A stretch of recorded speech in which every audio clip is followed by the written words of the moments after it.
Hey guys, welcome back to my channel, and today I'm going to be talking about the three-part finale to Series 3, Utopia, The Sounds of Drums, and The Last of the Time Lords.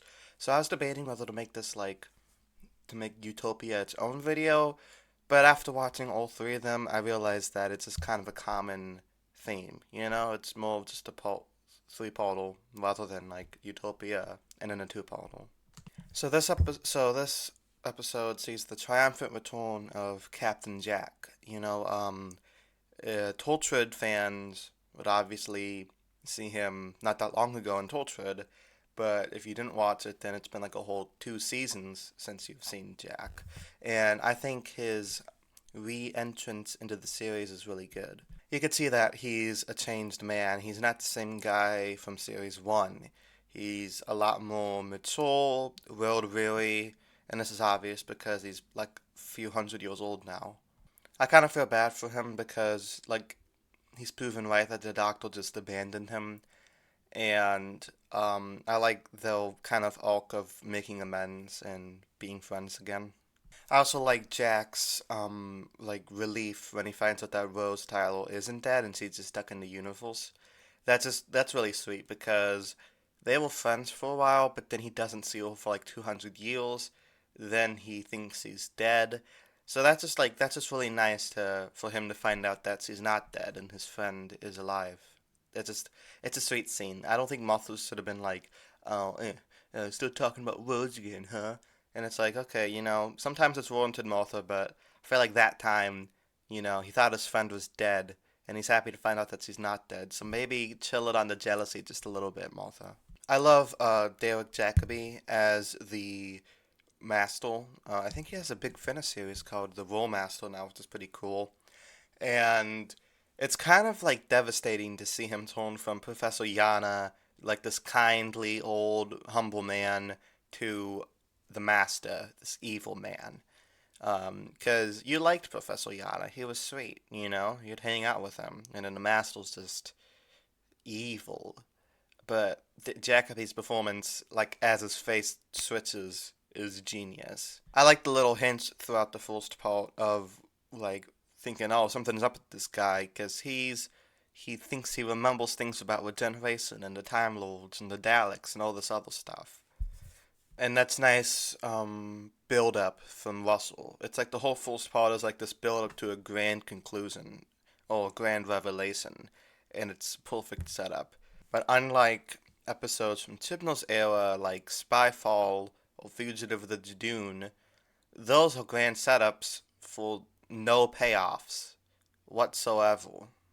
Oh, also Village of the Angels. Like this, actually gets a pretty satisfying payoff in the next two parts.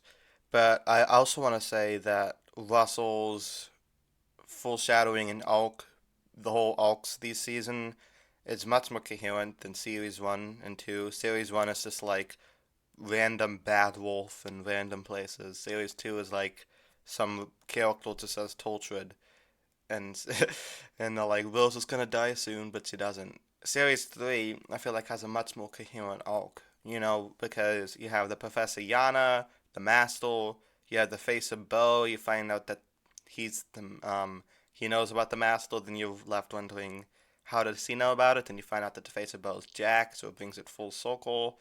You have Harold Saxon, messing with Martha's family, that gets brought up again. You have Professor Lazarus, who's been working with the Master. Just this whole big thing. Well, I feel like the season rewards you for paying attention, and the payoffs are cool because it wasn't that long ago since you've seen the Fob Lots, but they bring it back, and the audience immediately knows what it is. Also, on a side note, I think Fema Ajiman's acting once he first sees the Fob Lots is really good. That sheer look of like terror and confusion she has, it's genius. And then, the Master steals the TARDIS, regenerates into John Sim, and goes to become Prime Minister. And I like John Sim's performance a lot here. I'd say it's out of his three major appearances, I'd say it's my second. I'd go like The Doctor Falls, this, then The End of Time. I think he's much more chaotic here, but not too chaotic as he is in The End of Time. He's still a little bit more calculating, which I like. Out of the classic masters, I feel like he's most similar to Anthony Ainley's because he's calculating, but he's still kind of goofy and chaotic at the same time. And he has really good chemistry with the Doctor because the Doctor knows that he is evil, but he still wants to help him, because he's the last of the Time Lords. This completely redefines their relationship. And the Master's like, hey, you destroyed them all, you're just as bad as I am. Which, you know, reminds us again that the Doctor is while not a morally gray character, he's not without his faults. And a really good scene is when the Doctor was explaining to Captain Jack and Martha, like talking about the Master and how he became mad by looking in the time vortex. First of all, Maury Gold's music, amazing in all three parts of this. He's just a great music director, musician, whatever they're called. And then second, you could see how the Doctor takes pity on the Master because he knew him before he went mad. So he still wants his friend back that he knew when they were 8, which is kind of sad.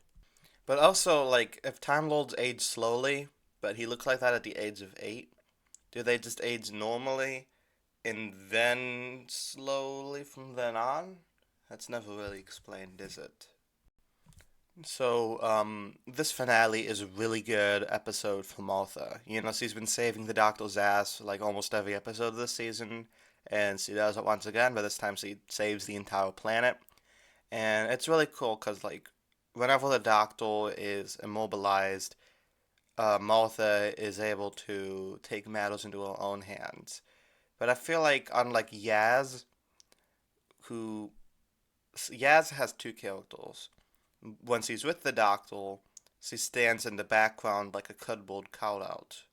But when she's not with the Doctor, she's all confident and getting stuff done. Well, with Martha, when she has to step up and get stuff done, it feels more natural because she was never a cardboard cutout with the Doctor. She was always confident and in control of herself with the Doctor. So without the Doctor, why would she be any different? Which is why Martha feels more natural when she steps up to me. I still think it's like a little goofy how this plot is resolved. So first of all, the Master ages the Doctor to look like Dobby from Harry Potter, which is kind of goofy, you know. I mean, the CGI is real. CGI is kind of real, but like the concept itself is goofy. So I feel like even if the CGI was good, it would still look, you know, goofy. And then um, Martha being able to tell everybody on the planet to think the role Doctor, I think is a little bit of a stretch. I don't know how feasible that is. Like, did Martha walk into a Boko Haram camp and tell them to say the word Doctor? I don't think so.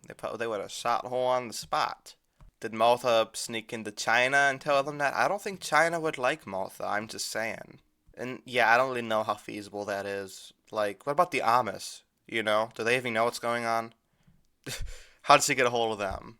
But yeah, the whole bringing the Doctor back to his normal self by chanting Doctor is a little bit too on the nose, and it makes the Doctor seem like Jesus.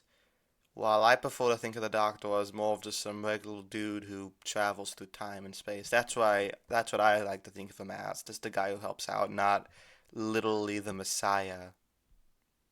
Okay, now I'm going to talk about Lucy Saxon, who is a really good character because she is never at the forefront of the story, but you see little progressions in her character because in part two, she was completely in on it with Saxon, but in part three, after the time jump, you see she has like bruises on her. It's just a lot more like stoic and just kind of depressed. And it's obvious that the Master beat her, so once he shoots him at the end, you understand why. That was really good because Russell, it's a kid's show. You can't exactly show domestic violence like on that level in a kid's show, so he had to imply it, and I think he did it really well. Because he's always in the background of part three, but you notice he's different from he was in part two. So you're not exactly surprised when she shoots him, but it's still a really well done twist. And the Master just like he'd rather die than be the Doctor's prisoner, just shows how evil he is, and him saying he won Ugh, that was cold, you know. Tennant's reaction was really nice when he was like just really sad because once again he's the last of the Time Lords. But after all the times the Master has died, you know, like come on, he got killed in the original series like 50 times, and he always came back. So the Doctor, I don't think the Doctor should be too worked up about it. Planet of Fire, anybody? But yeah, Russell, like, even though he answers a lot of plot lines in this episode, he still raises a few more, like the woman grabbing the Master's ring at the end of the episode, obviously setting up Tennant's finale when the Master does come back. But it's really nice when, like, Russell plants these seeds years in advance. And I think he's really good at seed planting, Yana, Lazarus, Harold Saxon, the Doctor's Hand, it all feels really deliberate, and that's why I think Russell is just really good at his storylines, like his long, arcs. Moffat, I feel like, is good at it, but not as good because I feel like a lot of his stuff ends up being a little bit too complicated, especially in his first two seasons, and a lot of his stuff doesn't exactly get wrapped up. But I'm not knocking on Moffat, you're still my guy. So yeah, this three-parter was very nice. The ending was a little bit goofy, like I said, but it's good that Martha was able to prove herself. And I like the way Martha left. She's like, I don't like my family being in danger. I should look after them, and also, you're obviously not attracted to me, and I shouldn't keep hoping that you will be. So she's just gonna leave, and I respect that. She's the only companion until Graham and Ryan to leave on her own accord. And unlike them, I feel like she had an arc. It just wasn't decided randomly because their contracts went up and they didn't want to renew it. Like Martha, she had a great ending, And I love that she comes back later in series 4. I'd like to see you come back for the 60th, not the centenary because I don't want Chibnall to write her. So yeah, let me know what you guys thought of Utopia down in the comments below. And the Sound of Drums family, the last of the Time Lords, you know what I mean. So, I'm not going to make a whole video about it, but my thoughts on the next Doctor, Suri Gatwa, I think that's how you pronounce his name. I have no thoughts because I've never seen him anywhere in my life. I haven't seen Sex Education, so I don't really know much about him, but I trust Russell because he was great at casting Eccleston and Tennant, so I don't see why this would be any different. So yeah, also let me know what you guys thought of Suri Gatwa's casting in the comments below. And until then, I'll be making my Voyage of the Damned video premiering on May 20th. But until then, I'll be making videos on the Sarah Jane Adventures, Everything Everywhere All at Once, Better Call Saul, This Is Us, and so subscribe if you want to see any of those. Everybody out there, have a great day, and peace.